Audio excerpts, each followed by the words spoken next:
আমরা মানুষ, আমরা উই আর ইন্টেলেকচুয়াল বিং, আমরা হচ্ছে বুদ্ধিবৃত্তিক প্রাণী। অর্থাৎ আল্লাহ তাআলা আমাদেরকে ফ্রি উইল দিয়েছেন, আমাদেরকে ক্রিটিক্যালি থিঙ্কিং করার সুযোগ দিয়েছেন, বিচার, বুদ্ধি, বিবেক, কমন সেন্সকে কাজে লাগানোর সুযোগ আল্লাহ তাআলা আমাদেরকে দিয়েছেন। এবং এজন্যই আল্লাহ তাআলা আমাদেরকে আশরাফুল মাখলুকাত বানিয়েছেন। এবং চিন্তা আর বিবেককে খাটানোর জন্য আল্লাহ তাআলা মহামূল্যবান একটা অঙ্গ আল্লাহ তাআলা আমাদেরকে দিয়েছেন, সেটা হচ্ছে ব্রেইন, আমাদের মস্তিষ্ক। এটাকে কাজে লাগিয়ে, কমন সেন্স কাজে লাগিয়ে আমরা পৃথিবীতে সভ্যতার পর সভ্যতা নির্মাণ করেছি। পৃথিবীতে মানুষ ছাড়া অন্য কোনো প্রাণী কি এটা করতে পেরেছে?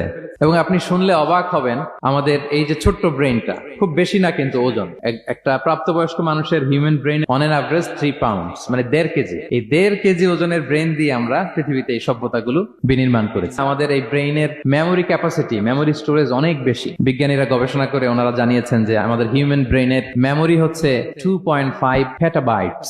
আপনারা মেগাবাইটের নাম শুনেছেন, গিগাবাইটের নাম শুনেছেন, পেটাবাইট হয়তো অনেকে শুনেন না। পেটাবাইট আরো অনেক বেশি, অনেক বড়। তো 1 পেটাবাইটে হয় 1 মিলিয়ন গিগাবাইট। তার মানে আমার আর আপনার যে হিউম্যান ব্রেইন, এই ব্রেইনের ক্যাপাসিটি হচ্ছে 25 লক্ষ গিগাবাইট। সুবহানাল্লাহ, এত আসতে।